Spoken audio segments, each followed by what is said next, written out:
செம்பருத்தி பூவு, கொஞ்சோண்டு செம்பருத்தி பூ, செம்பருத்தி இலை, அப்புறம் வேப்பலை.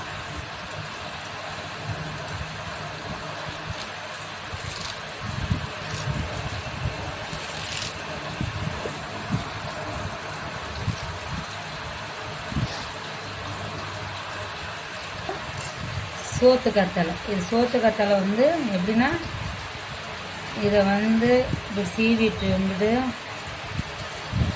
இந்த பக்கெட் எல்லாம் நான் எடுத்துட்டு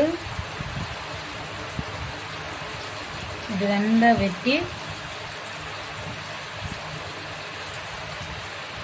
இதில் இருக்க ஜல்லி மட்டும் போடணும்.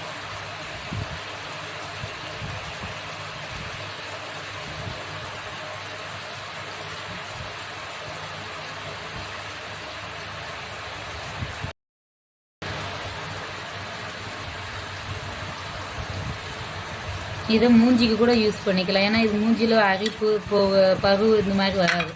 இப்போ இதில் போட்ட செம்பருத்தி பூ, செம்பருத்தி இலை, கஞ்சி, கத்தாழை, வேப்பலை இது எல்லாமே முடி கொட்டுறதை தடுக்கும். ரெண்டாவது முடி நல்லா வளரும், பொடுகும் வராது. இப்போ கொஞ்சோண்டு தயிர்,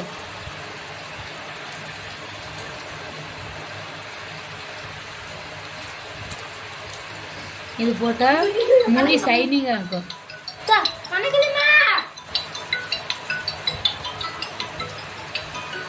அட்டன் பண்ணு.